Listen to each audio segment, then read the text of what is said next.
మీ బట్టలకి సాఫ్టింగ్ ప్రొటెక్షన్ ఇచ్చే సరైన ప్రొడక్ట్ ఎలిమ్ ఫ్యాబ్రిక్ కండిషనర్.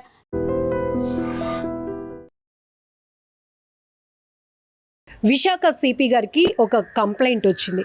సార్, జీవీఎంసీ ఆపోజిట్లో ఉన్న 4 AM బిర్యానీకి వెళ్ళాం.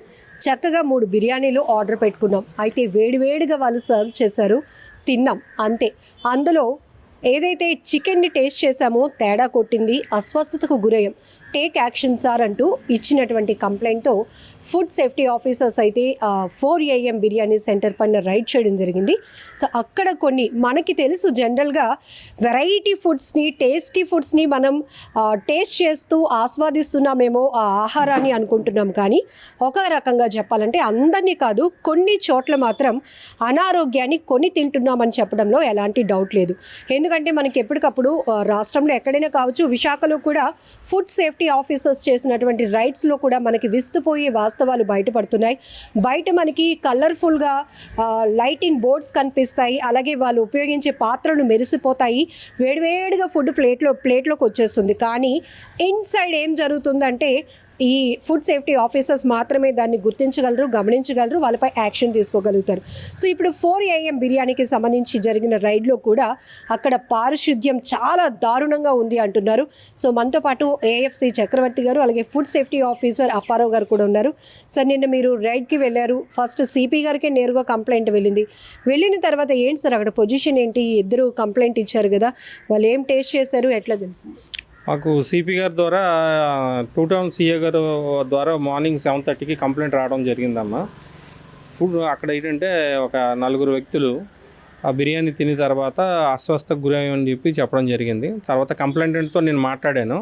వెంటనే వితిన్ 30 మినిట్స్ వెళ్ళడం జరిగింది. వెళ్ళిన తర్వాత అక్కడ ఉన్నటువంటి వాతావరణం తర్వాత అన్నీ కూడా పరిశీలించడం జరిగింది.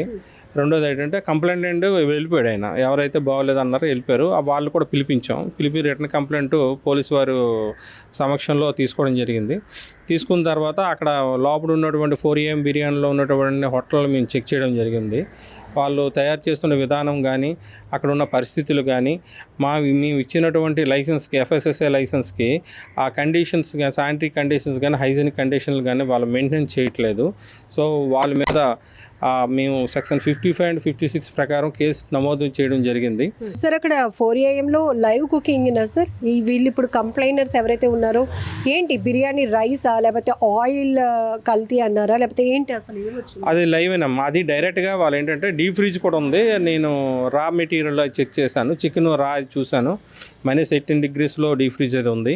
కాకపోతే అన్సానిటరీ కండిషన్లో వాళ్ళు మెయింటెనెన్స్ చేస్తున్నారు. 10/10 చిన్నది పాన్ షాప్ అంతా ఉంటుంది, మీరు చూసే ఉంటారు. అది ఆ చిన్నది షాపు అక్కడికక్కడే తయారు చేసేసి ఫుట్పాత్ మీద అదే దీంతో అలాగా వేడివేడిగా వాళ్ళు పేపర్ ప్లేట్. ఈ పాయింట్ ఒకటి చెప్పారు, పాన్ షాప్ అంతా అంటే దానికి పెద్ద స్పేస్ ఉండదు, లైవ్ కుకింగ్ అంటున్నారు. అక్కడ చూస్తే జనాలు చాలా ఎక్కువగా క్యూ కడుతూ ఉంటారు.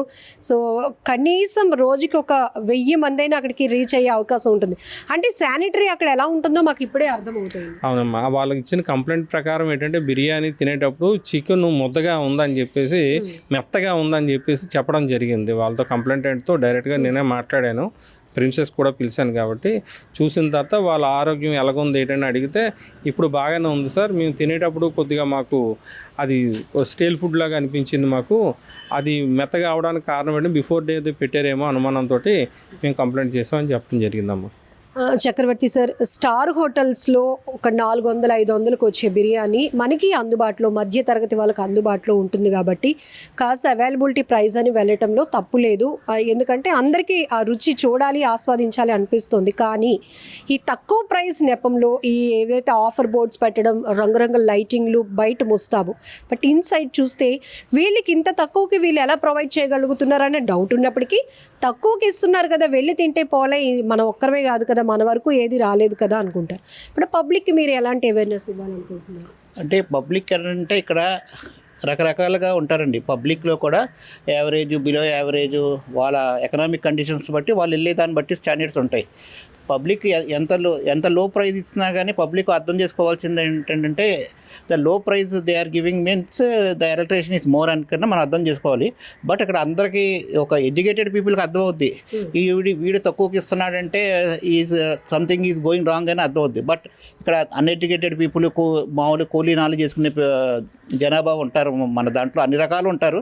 వాళ్ళకి అంత నాలెడ్జ్ ఉండదు అన్నమాట. ఏదో మనం బిర్యానీ తింటున్నాం కదా అని ఉంటారు. వాళ్ళకి కూడా మేము చెప్పేది ఏంటంటే తక్కువకు వస్తుందని ఇది కాకుండా అక్కడ శానిటరీ కండిషన్స్ ఎలా ఉన్నాయి ఏంటి అనేది ఒకసారి చూసుకొని తింటే మంచిది. ఎందుకంటే తక్కువకు వస్తుంది అనేసి అంటే ఎవరు డబ్బులు ఎవరు పెట్టరు కనుక they are using colours, they are using something going on అని చెప్పేసి వాళ్ళకు కూడా అర్థమయ్యేటట్టుగా మేము అవేర్నెస్ బయట అంతా చెప్తున్నాము, క్రియేట్ చేస్తున్నాము. ఇంకా ఫర్దర్గా కూడా ఈ ప్రాసెస్ అవుతూ ఉంటుంది. అందులో కూడా ఇక్కడ ఏంటంటే ఎవరిని మాకు ఇక్కడ ఎవరో తెలిసిన వాళ్ళు అలాంటిది ఆ ప్రాబ్లం ఏమీ లేదు. ఎవరు కంప్లైంట్ ఇచ్చినా కానీ we are ready to but to the lack of staff only the one day అటు ఇటుగా ద రైట్స్ జరుగుతుంది తప్ప ఆ యాక్షన్ మట్టుకి చాలా క్లియర్గా ఉంటుంది, చాలా ఫాస్ట్గా ఉంటుంది. ఇందులో ఎవరిని ఉపేక్షించేది లేదు, ఎవరిని వదిలేది లేదు. ఇప్పుడు ఫాస్ట్ ఫుడ్ కల్చర్ బాగా పెరిగింది, ఫుడ్ పాయిజన్ అవ్వటం కొన్ని కేసెస్లో చూస్తున్నాం సార్. మెయిన్గా ఎక్కడ అంటే ఆ హైజీన్ ఎక్కడ మిస్ అవ్వడం వల్ల ఈ ఫుడ్ పాయిజన్ ఎందుకు అవుతూ ఉంటుంది చెప్పండి. ఫుడ్ పాయిజన్ అవడానికి రెండు విశేషాలు. ఒకటి ఏంటంటే బిఫోర్ డే వాడు ఏమనుకుంటాడంటే రేపు కస్టమర్స్ ఇవాళ ఎక్కువ మంది వస్తారు అనే ఎక్స్పెక్టేషన్ మీద కుకింగ్ చేయడం జరుగుతుంది. ఎందుకంటే చికెన్ రేట్ కానీ అవతల రైస్ రేట్ కానీ ఇవన్నీ చూస్తే హైలో ఉన్నాయి, టాప్లో. ఇప్పుడు వీళ్ళకి స్టార్ హోటల్లో సప్లై చేసింది ఇక్కడ సప్లై చేసింది ఒకే రేంజ్లో అవుతుంది. కాకపోతే అంటే మెయింటెనెన్స్, వాడి తాలూకా బిల్డింగ్ మెయింటెనెన్స్, లేబరు ఇవన్నీ కలుపుకొని ఆ ఛార్జెస్ వేరియేషన్ ఉంటుంది. అది దానివల్ల ఏంటంటే బిఫోర్ డే వీడు ఎక్కువగా వండుకోవడం వల్ల ఏంటంటే కస్టమర్స్ రాకపోతే అది మళ్ళీ ఏంటంటే తీసి డీప్ ఫ్రిడ్జ్లో పెట్టడం. లాస్ట్ టైం మీరు కూడా చాలా రైడ్స్లో వచ్చేటప్పుడు స్టేల్ ఫుడ్ మనం కొనుక్కోవడం జరిగింది, దాని మీద కూడా చాలా కేసులు పెట్టడం జరిగింది. ఆయిల్ అలాగే ఏంటంటే వాళ్ళు ఆ ఫుడ్ని మళ్ళీ డీప్ ఫ్రిడ్జ్లో పెట్టి మరుసటి రోజుకి ఏం చేస్తారంటే మళ్ళీ రీహీట్ చేసి ఫస్ట్ అండ్ ఫస్ట్ అవుట్ లాగా వాళ్ళు అమ్మేస్తారు. ఫస్ట్ వెళ్ళేటప్పుడు ఏంటంటే దాని తాలూకు స్థితి మారిపోద్ది. ఆహారం తాలూకా స్థితి ఫ్రెష్గా ఉన్నది వేరేగా ఉంటుంది, రీహీట్ చేసింది వేరేగా ఉంటుంది. సో అందువల్ల అంటే పబ్లిక్ మేము చెప్పేది ఏంటంటే ఈ ఫాస్ట్ ఫుడ్స్ తినద్దనే మేము ఎక్కువగా చెప్తున్నామండి. ఎందుకంటే దాంట్లో టేస్టింగ్ సాల్ట్ కానీ కలర్స్ కానీ ఆ స్టేల్ ఫుడ్ కానీ ఇవన్నీ మిక్సింగ్ చేయడానికి అవకాశం ఉంది. రెండోదంటే మీరు వినియోగదారులు కొనుక్కునేటప్పుడు కూడా తయారు చేసేటటువంటి వ్యాపారస్తుడు సరిగా తయారు చేస్తున్నాడు లేదా, వాడు సరైనటువంటి ట్రైనింగ్ అయ్యాడు లేదా, మాస్క్ ఉందా, హ్యాండ్ గ్లౌజెస్ కానీ క్యాప్స్ కానీ, వాడికి ఒక చాలా FSSAI నామ్స్ ప్రకారం చాలా కండిషన్స్ ఉన్నాయి.